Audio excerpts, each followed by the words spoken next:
Your Honor, make a manifestation? Yes, Counsel. Your Honor, it appears that the witness is not being responsive to our question. He's talking about something that I did not ask. We are only focusing on this particular statement. We will show other statements later on.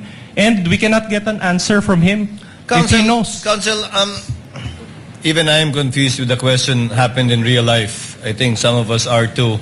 I'll be more specific, Your Honor. If the question is kung alam nyo bang totoong nangyari to sa totoong buhay, ang sagot ng testigo ay sa pagkakaalam niya ay oo, base sa kanilang investigasyon at sinabi ng mga inimbitahan nilang testigo. All right. I'll clarify the question, Your Honor. Kindly do so, Counsel. All right.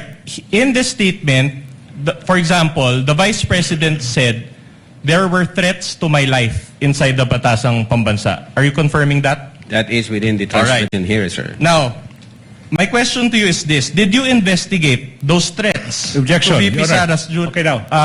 I'm not yet done. All right, sige. I'm not yet done. Yes, Counsel, yes. So. Did you investigate the threat to VP Sara's life during that time? Objection. Now, misleading, Your Honor. What is it? Because the question was, do you confirm that that statement is found in the transcription as to the Vice President saying that there were threats to her life? And then the witness said, yes, I confirm that I can find it in the transcription. Now the next question of the good counsel is, so did you investigate the threats? That is the classic misleading question. Can we get the Assuming ruling, facts. Your Honor? Counsel, he's a lawyer. Attorney Lotok is a lawyer and he knows exactly what's going on. Attorney Lotok, kindly answer. Yes, Your Honor. What's your answer? What's the question, sir? The question is, she mentioned there about the threats to his life. My question is simple. Did you investigate the threats to VP Sara's life during that time? You mean during the live stream, sir? During that time, correct. During that live stream. She mentioned that there were threats to her life. Well, based on our investigation, nangyari yung live stream between 11 p.m. 22 to 1 a.m. 23. And then nalaman namin through, nung kumalat siya sa social media, ng mga hapon na, kaya nag-start kami ng investigation. At that time, hindi pa namin alam yung buong laman ng video na yan kasi nag-start pa lang kami. So, I instructed Agent Calilong na siya maging agent on case and then kunin niya yung video, the whole video para sa authentication. Attorney And Lotok, so far- kindly answer the question directly. So I get from your long answer that the answer is no. Specifically at that live stream moment, no, sir. Hindi pa That namin was alam the yun, sir. question of Attorney Binluan. If you investigated at that time, so the answer is no. Yes, sir. Okay. But, Please proceed. But later on, you said you did an investigation. So are you admitting that there were threats to the life of VP Sara? Precisely, that's the reason why we sent a December 2, 2024 letter for VP Sara to shed light on our investigation. All right, I'll move on to a different part of the video.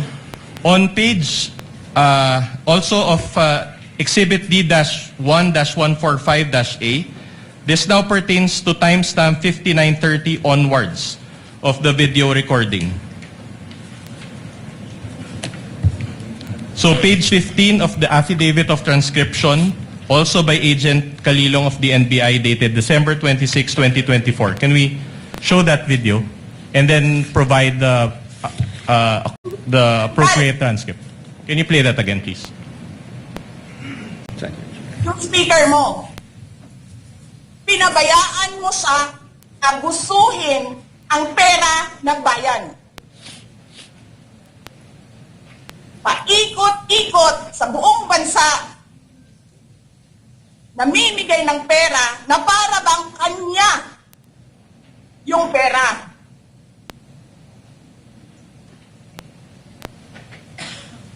Eh di ba nga, lagi niyo sinasabi separation of powers? Anong trabaho ng legislative branch? Gumawa ng batas. Anong ginagawa ni Martin Romualdez? Nagdidirect ng DSWD, namimigay ng ayuda,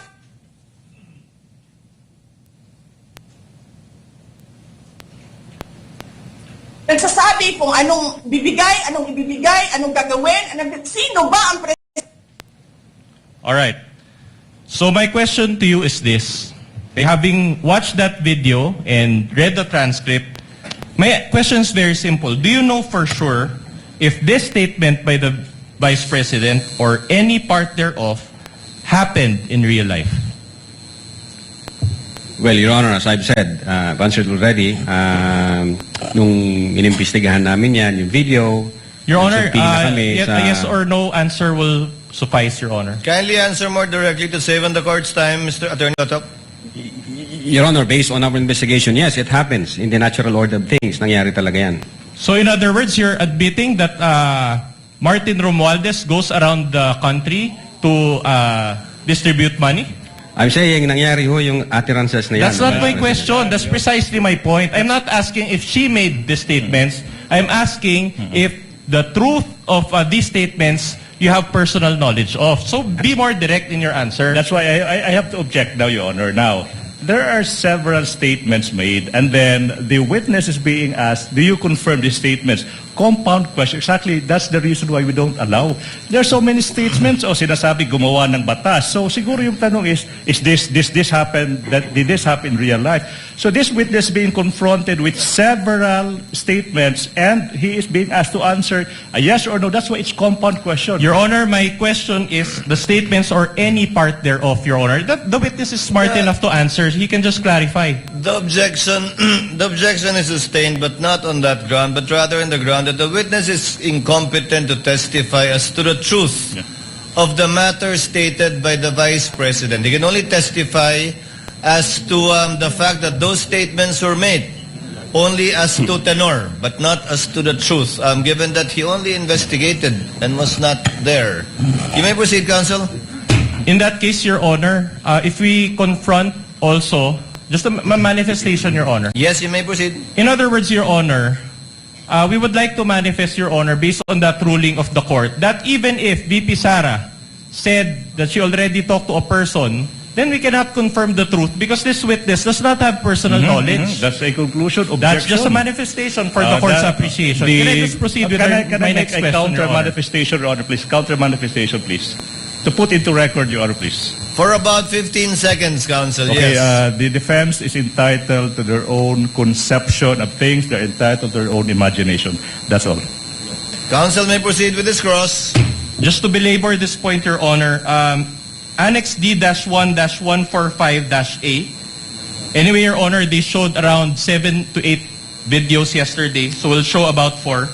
This pertains to timestamp 1-08-58, and we will also present page 17 of the affidavit of transcription, also by Agent Calilong, dated December 26, 2024. In this video clip, the Vice President mentioned about the former Speaker of the House and the confidential funds of the Office of the President. Can we play that video?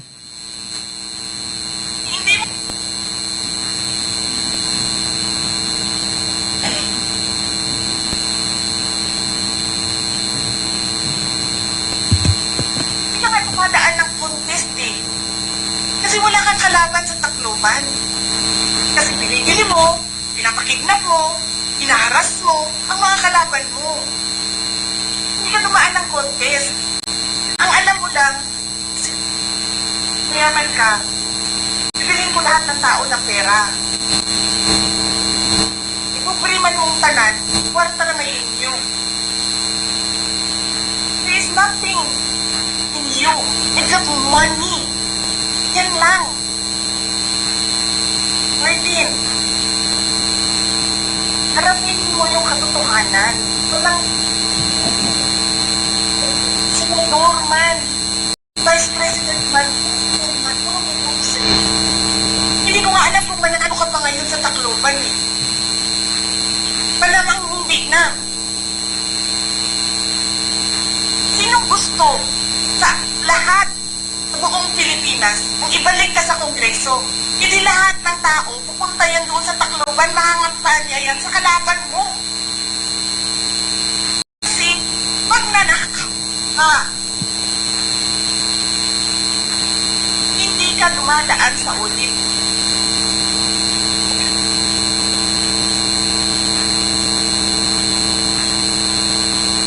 If you million, 1 buwan.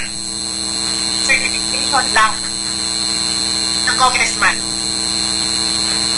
1 million, 2 million, pirma lang. Alam nyo, bakit alam ko?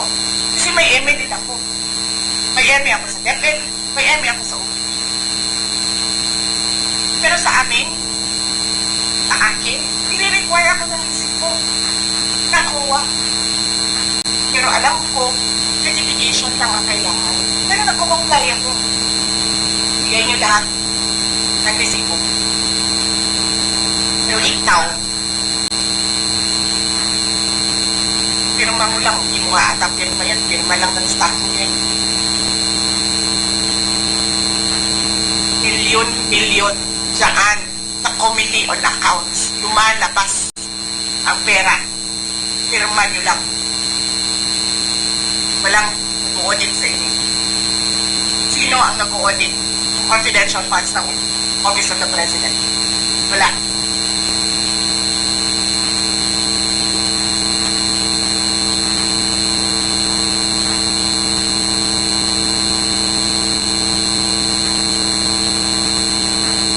Yan ang Pilipinas. Yan! Bagong Pilipinas.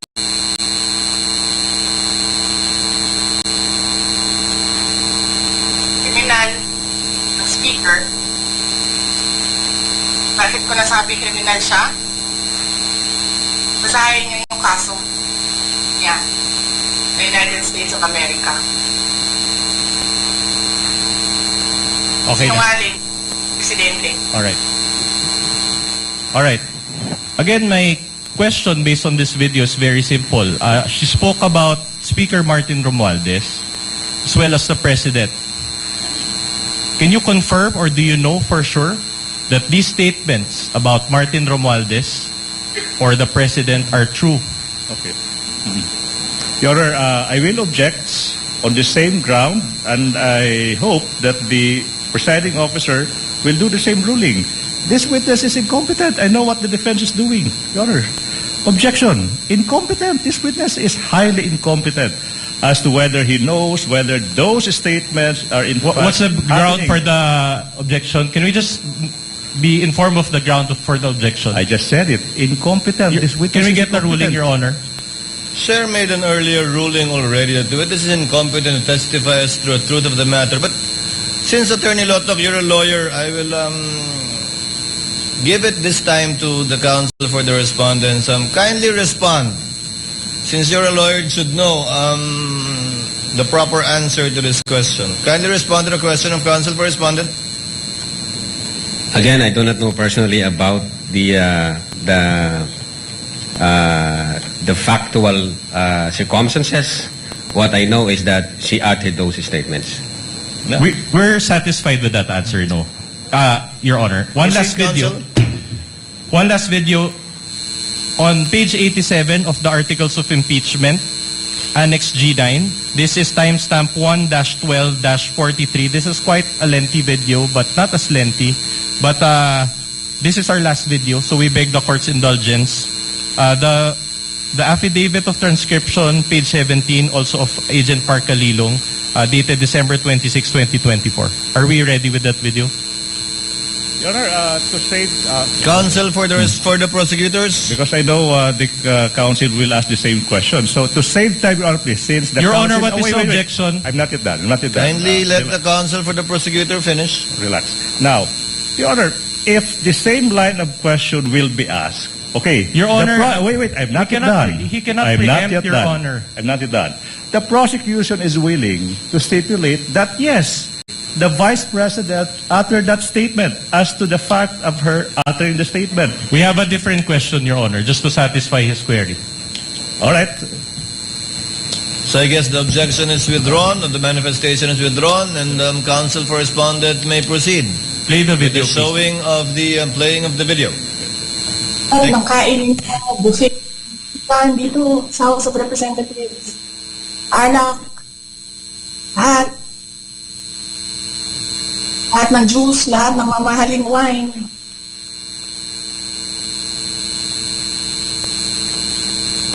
Ito rin taong bayan. Yung taong bayan na prinamisan ninyo ng 20 pesos na rice. Yung taong bayan na hindi ninyo pinupuntahan sa mga komunidad nila. Ano sabi nila? Asin lang, okay na mi, anad naman mi, anak. Ganyan ang bayan natin. Okay na lang kami sa asin. Sa kung ka nakahanap ng bayan na ang tao, because of their hopelessness, because there is no functioning government, umukay na lang sa asin.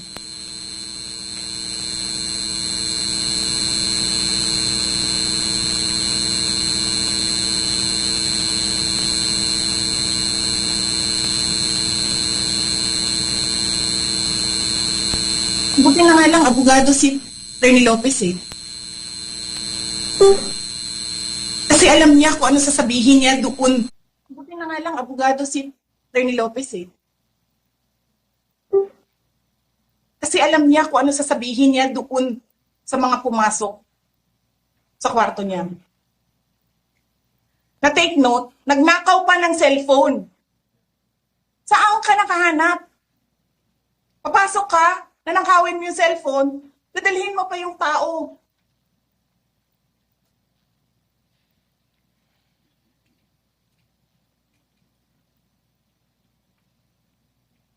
Diba? Princess, you're raising your hand.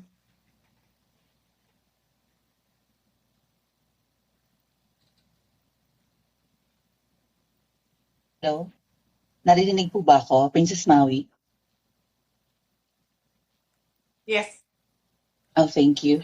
Good morning po, Madam Vice President. Thank you so much nga po pala sa dala niyong hopya nung hearing na pumunta kayo for PRRD. Kami yung nasa likod niyo po, yung tinawag nilang bastos kasi pumalak pa kami because of Congresswoman Cardema. Yan. Thank you, ma'am. Nakakain kami. Ako po ay natatakot kumain ng pagkain doon baka mamaya. Ma'am, mag-iingat po kayo. Nasa teritoryo kayo ng kalaban. Okay lang Nag-aalala po kami para ma'am, kasi sila naman na eh. Sila talaga yung bastos eh. You reap Opo, what you okay. sow. Yeah. Mag-iingat po kayo kasi sa dinami-rami po ng inyong mga pasabog ngayong gabi, it seems like marami po talaga kayong alam about them, no? Dahil sa pagkakasama niyo sa kanila during the campaign and during the 2022 elections. Baka po mamaya kasi totoo yung mga naririnig namin or yung, I don't know if it's true, na meron daw silang Operation Romanovs and baka bala kayong ubusin ang inyong pamilya dahil hadlang kayo sa kanilang mga balakin in the future. So mag-iingat po kayo. Kami po kasi kami ng EDSA Friday, and ang kaya lang naman po namin gawin ay manawagan na bumaba na yan. Eh ano po kaya ang remedy naman ninyong mga nasa posisyon or ng mga kayang labanan itong napakarami na pong ginagawang korupsyon at krimen laban sa taong bayan? Ano po ang pwede nyo maging remedy para matapos na ito, lalo't nagsisigaw na po ang taong bayan na mag-people power na? Yes. Huwag ka mag-alala, ma'am, sa security ko. Kasi may kinausap na ako na tao. Sinabi ko sa kanya, kapag pinatay ako, patayin mo si BBM, si Lisa Araneta, at si Martin Romualdez. No joke. No joke. Nagbilin na ako, ma'am. Pag namatay ako, sabi ko, huwag ka tumigil hanggang hindi mo mapatay sila. And then he said yes. So, alam mo, ma'am, yan ang lagi kong sinasabi sa Makabayan Law nung mayor pa ako. Ang laban, wala dyan sa EDSA, ma'am. Wala dyan sa mga highway. Ang laban, ma'am, nandun sa loob ng palasyo. Yan ang problema. We appreciate yung expression ninyo ng disgust, ng pagkamuhi, ng hopelessness, kasi it reflects kung ano yung nararamdaman ng marami, milyon. Alam ko yan, ma'am, kasi kahit saan ako pumunta, ako ang sinasabihan, binoto namin yan dahil sinabi mo, boto namin.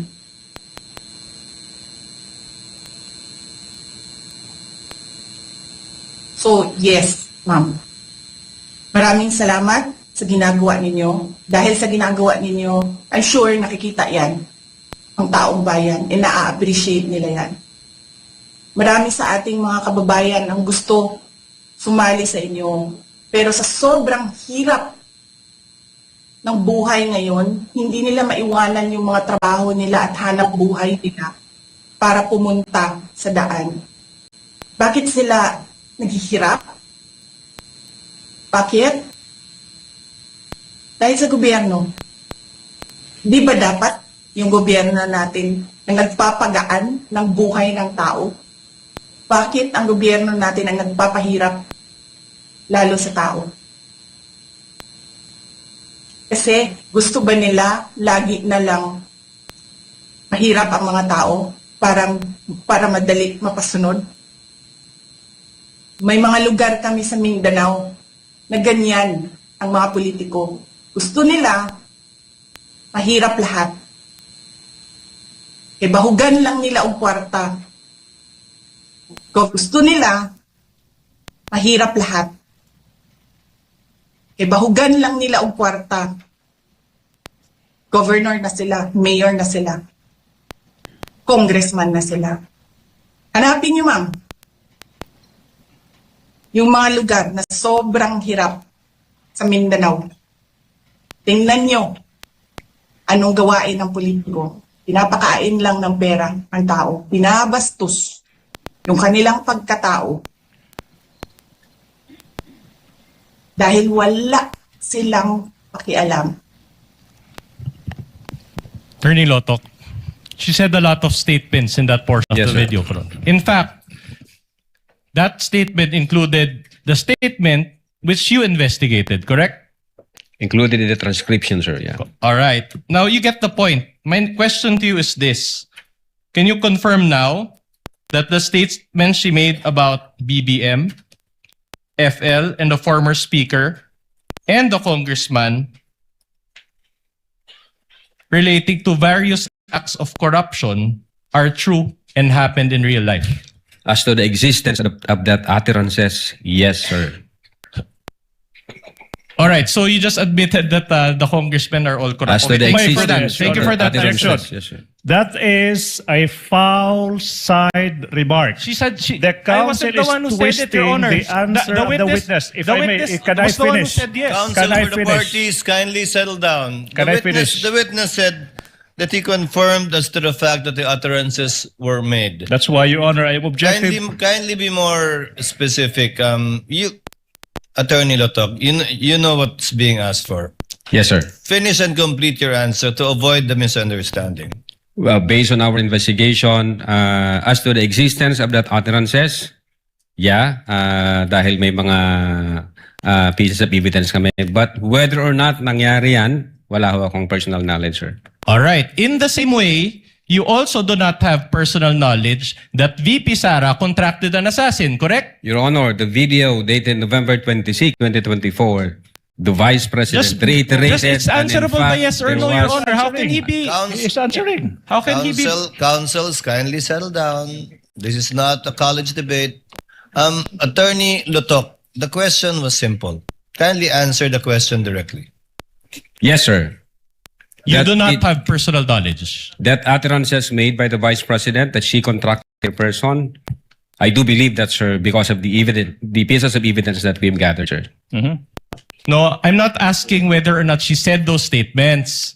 I'm asking if you have personal knowledge based on this that the Vice President really contracted an assassin. Ask an Or, answer. a person. Objection. Ask an answer. Second Witness time will around. answer. Based on our investigation, we do believe that the Vice Attorney President... Lotok, the question was, do you have personal knowledge? As to the fact of the adherences, and then when the Vice President reiterated that in Attorney November Lotok, you're a 26, smart yes, sir. man. Just answer the question. Do you have personal knowledge? You said that as to the other parts, you do not have personal knowledge. But now my question to you is as to the part whether VP Sara talked to that person about BBM and FL and the speaker, do you have personal knowledge or not? Pwede ko pong i-explain, Your Honor. No, please? just answer the question, yes or no. Your Honor, I Attorney, think- Attorney Lotok, this is not the first time you attended a trial. I'm sure counsel for the prosecutors and redirect will be able to clarify whatever you want to clarify. But in the meantime, answer the question of counsel for the respondent. Yeah. We do believe that the Vice President had contracted, but I don't have personal knowledge. Kung personal knowledge ang gusto niyong malaman. Pero we do believe based on the evidence that we've gathered and based on our investigation. Thank you. The press con was broadcasted to the general public, correct? Social media, sir, yes. In other words, everybody listening to it could hear the statements made by VP Sara. We believe so, sir, yes. Are you aware that the Vice President is a lawyer? Yes, sir, of course. That he has, of course, a law degree and passed the bar exams? Yes, sir. With a first attempt and with a rating of 80%, are you aware of this?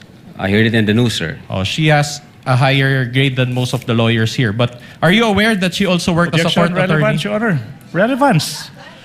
Objection, Counsel for the relevance. respondent, kindly avoid those Yes. We will comply, Your disparaging Honor. statements given that there are a lot of lawyers here and you don't know what their grades are.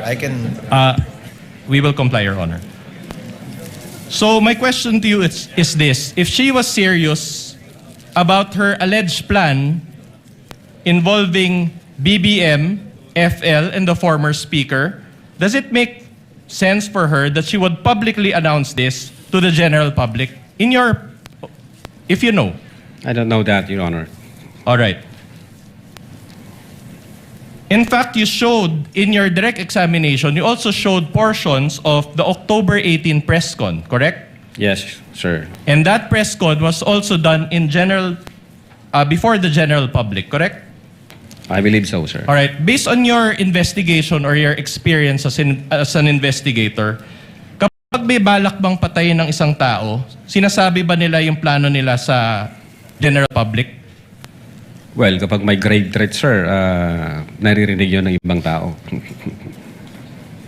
All right. My more important question to you is this. Did VP Sara directly say her statements to BBM, FL, and the former speaker? Well, the fact na sinabi niya yan in public, Again, Your Honor, definitely, may narinig we yun ask ng for a more presidente. responsive answer? Attorney Lotok, kindly answer. The answer is actually quite obvious. It's a simple question. Did the Vice President utter those statements directly towards the persons allegedly threatened? We believe so, Your Honor, because the utterances was made in public. So what's the answer? We Did believe so. VP Sara directly say those statements to BBM, FL, and the former speaker? Ask and answered. He said, we believe so. But we did not get the responsive answer, Your That's Honor. the Can we answer, you ask didn't the get it. witness to give a more responsive answer? That's his answer. We believe so. Yes, that's a yes. That's so clear. Without putting words into the mouth of the witness, I will be the one to ask. Attorney Lotok, you meant yes, right? Yes, sir. Proceed, counsel. All right. Are you aware that in one interview following the press con, BBM mentioned that he was open for reconciliation with the president? I'm not aware of that. Not aware, okay. I'll make you aware today. Can we play D-4-12, please? Mr. President, kayo po ba sa puso ninyo, gusto niyo bang makipagkasundo pa sa mga Duterte? Oo. Ayoko ng gulo. Gusto ko makasundo sa lahat ng tao. Mas maganda, marami na akong kaaway. Hindi ko kailangan ng kaaway. Kailangan ko kaibigan. Kagaya ng sabi ko sa'yo, pagka... Hindi ko... Magko-confess ako dito. Pwede naman po, para akong pari po dito ngayon. Ako. Ewan ko, kahit hanggat maaari, ako, ang habol ko ay yung stability, peaceful, para magawa namin yung trabaho namin. Kaya ako, laging akong bukas sa ganyan.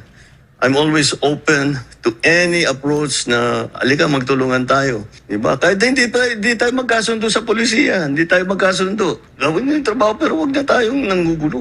Wag na natin, tanggalin natin yung gulo. All right. Attorney Lotok. So based on that video, BBM was open to reconcile with VP Sara, correct? Anong date po ng video, sir? We will provide the date in a while. They're researching on it. But even without the date, you can confirm. Di, gusto kong malaman kung anong date, sir. So you cannot answer the question without us providing the date of this Tininan interview? ko kung ilang buwan na yan after nung November 23. All right. Move on, counsel, while you're checking on the date. You can go back to that topic. Now, assuming that this happened after, do you still maintain that BBM really believed in his mind that VP Sara would harm or kill him? I mean, how would I know that,